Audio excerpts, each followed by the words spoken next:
दुर्भग नाम कर्म का उदय है, लेकिन उपलब्धियां बड़ी जबरदस्त हैं। चेहरे में ऐसे मोटे मोटे काले काले पिंपल्स निकले हुए हैं, उसमें से रोज दबाते हो ऐसा तो पीप निकलती है। और खरबपति फर्म है, 5 बड़ी फैक्ट्रियां हैं, अच्छे मकान है, दुकान है। उसके बाद गुरुजी एक बड़ी गजब की बात कहते हैं। आचार्य श्री जी कहते हैं, आप भी अपने ऊपर आजमा के देखिएगा। गुरुजी कहते हैं किसी भी व्यक्ति की उपलब्धियों से उसके पाप और उसके पुण्य की परीक्षा मत करो। गौर से सुनिए, गुरुवर कहते हैं किसी भी व्यक्ति की उपलब्धियों से, उसके पास बहुत बड़ा मकान है, एक फार्म हाउस है, उसके पास बहुत बड़ी फैक्ट्री है, उसके पास बहुत अच्छी गाड़ी है, किसी भी व्यक्ति की उपलब्धियों से उसके पाप और उसके पुण्य की परीक्षा मत करो। उस व्यक्ति की प्रवृत्ति से उसके पाप और पुण्य की परीक्षा करो, उपलब्धियों से मत करो। तुम्हारे घर में क्या है, वो पिछले भाव का कोई पुण्य होगा। लेकिन तुम लगातार क्रूरता का काम करते हो, हिंसा करते हो, झूठ बोलते हो, चोरी करते हो, अब्रह्म सेवी करते हो, तो तुम्हारी प्रवृत्तियों से तुम्हारे पाप और तुम्हारे पुण्य के परिलक्षण दिखाई देते हैं। पुनर्जन्म में विश्वास, पुनर्जन्म में विश्वास करके आपने इस भाव में आकर के, आज मैंने अभी यहां पर देखा है, आज मेरा पहला उद्बोधन है सिलिकॉन सिटी पे, इंदौर शहर का बिल्कुल कोना है बंधुओं। यहाँ से सिर्फ महू लगता है 15 किलोमीटर बगल में, 150 किलोमीटर की समाज है, 150 घर की समाज है। मन तो करता है कि वहां भी चले जाएं। हाँ, लोग आ रहे हैं, महू वाले भी। मैं आप सबसे कह रहा हूं कि पुनर्जन्म देखिए बस एक बार, कि आपका भी होगा। आपका जब पुनर्जन्म होगा तो उस भाव में आपको इस भाव का क्या मिलेगा, उस भाव में इस भाव का संस्कार वहां भी मिलेगा। यहां का धर्म ध्यान, यहां की पद, यहां की प्रतिष्ठाएं तो छूट जाएंगी, लेकिन यहां का पुण्य आप अगले भाव में साथ में लेकर के जाएंगे। आचार्य श्री जी के शब्द हैं, गुरुदेव कहते हैं, दाता कब नुकसान में रहा है एक बार बताओ। कोई भी दाता, कहीं भी उसने दान दिया है, नुकसान में कब रहा। तुमने 5.5 करोड़ रुपए की राशि का अगर मान लीजिए दान किया है, 11 करोड़ दिए हैं, 20 करोड़ दिए हैं, दाता बस ये बताए कि वो नुकसान में कब रहा। और अगर नुकसान में नहीं रहा तो दान देकर के उसने क्या पाया है ये देखिए। फिर दान देने पर इस भाव में जो अनुकूलताएं बनी है, जो प्रतिष्ठा मिली है, जो मन का बोझ हल्का हुआ है, धन पुण्य की एक उपलब्धि मात्र है। बहुत सारी उपलब्धियों का श्रेय सिर्फ धन को मत दीजिएगा।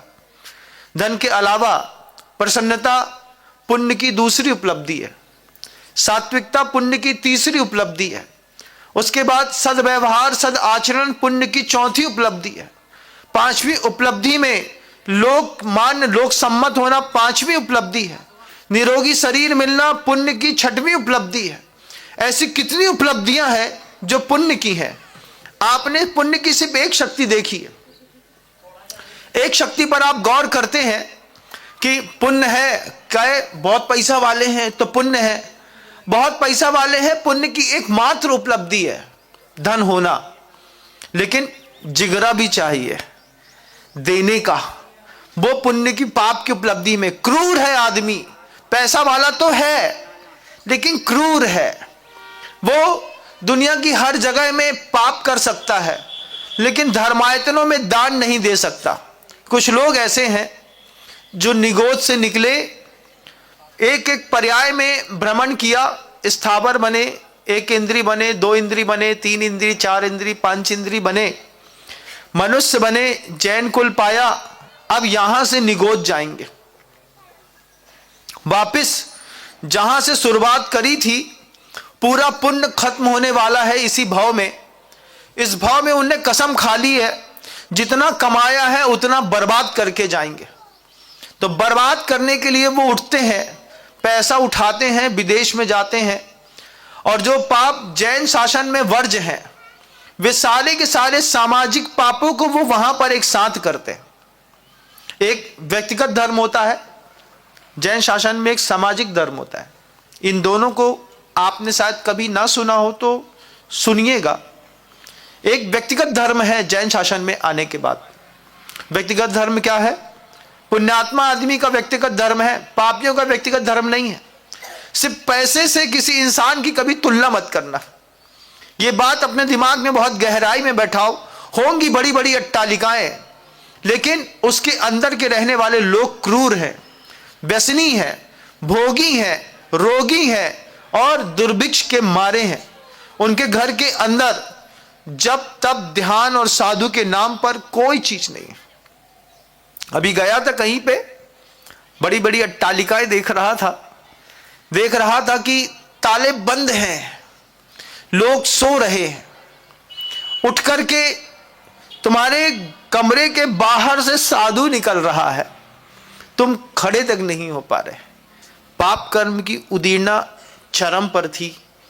मैंने कहा मैं स्थान बदलता हूं, मैं पुण्यात्माओं के बीच में जाऊंगा। सुबह 5:15 बजे से लोग मेरे दरवाजे के बाहर खड़े मिले, दर्शन दो ना। रात को 11 बजे तक धूम धड़ाका होता रहा। हम सुनते रहे रात में भी कि लोग अच्छी भक्ति कर रहे हैं। ये स्थान बदलने का फिर कमाल देखा है मैंने। सिलिकॉन सिटी है, दुनिया के हर साधु को एक बार जरूर आना चाहिए, एक बार। इधर के लोगों का स्नेह भक्ति देखने लायक है। इंदौर आओ, और अगर सुकून चाहिए हो और अच्छी भक्ति चाहिए हो तो सिलिकॉन सिटी जरूर आना चाहिए, मैं आप सबको कहता हूं। आचार्य भगवंत कहते हैं पुनर्जन्म पे जाके देखिएगा। जो लोग यहां पर आज हमारे आपके बीच में हैं, उनकी उपलब्धियां मत देखिए, उनकी प्रकृतियां, उनकी प्रवृत्तियां देखिए।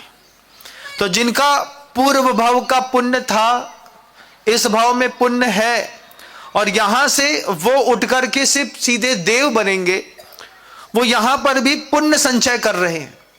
उनको दिखाई देता है कि पुण्य करने का कुछ साधन है, तो व्यक्तिगत धर्म है देवत यदि गुरु पूजासु, देव पूजा, गुरु की उपासना, स्वाध्याय, संयम, थोड़ा थोड़ा तप घर के अंदर, यह व्यक्तिगत धर्म कहलाता है।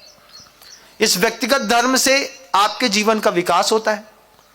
पूजा करते हैं, गुरुओं की उपासना करते हैं, स्वाध्याय करते हैं, संयम ग्रहण करते हैं, थोड़ा बहुत तप कर लेते हैं, अष्टमी चतुर्दशी का भी, तो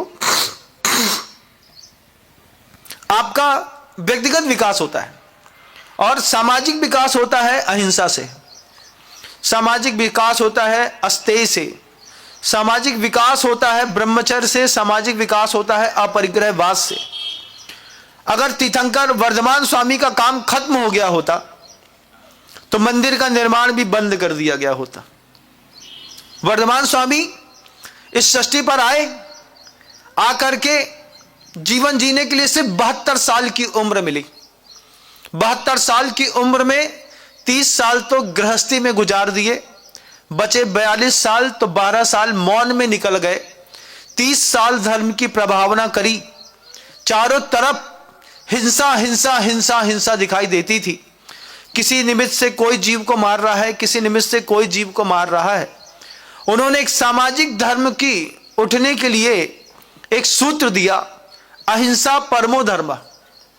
उस सूत्र पर तीर्थंकर वर्धमान भगवान ने काम किया, जहां पर लोग लगातार यज्ञों में बड़ी बड़ी समिधाओं के साथ जानवर मारते थे, गाय मारते थे, बैल भैंस मारते थे, घोड़ा मारते थे। ये तो छोड़िए, अपनी स्त्री तक को जला करके यज्ञ में होम कर देते थे। उस वक्त वर्धमान स्वामी ने जो देशना दी, अहिंसा परमो धर्म, उस प्रकल्प को उन्होंने बहुत अच्छे से 30 वर्ष तक जिया, लोगों के बीच में प्रभावना करी। आयु कर्म खत्म हो गया, वर्धमान स्वामी को निर्वाण हो गया। भगवान स्वामी के उस महानतम प्रकल्प को कंधे पर ले लिया गौतम गणधर ने। गौतम गणधर ने प्रभावना करी, उनको केवल ज्ञान हुआ।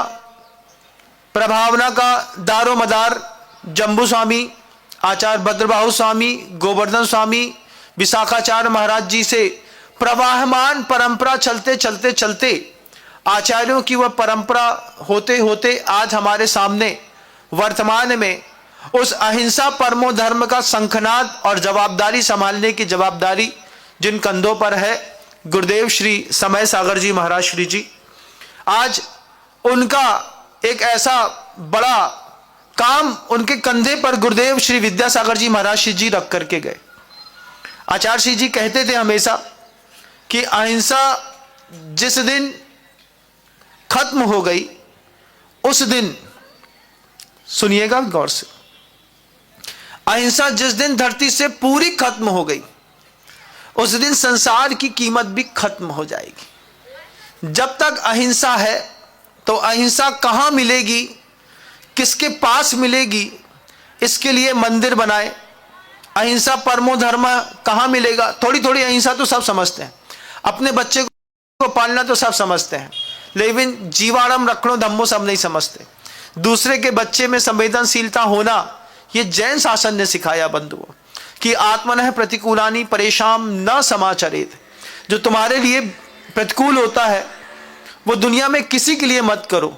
उस अहिंसा परमो धर्म की आज जरूरत है, वो जरूरत दिखाई देती है तो मंदिर दिखाई देते हैं।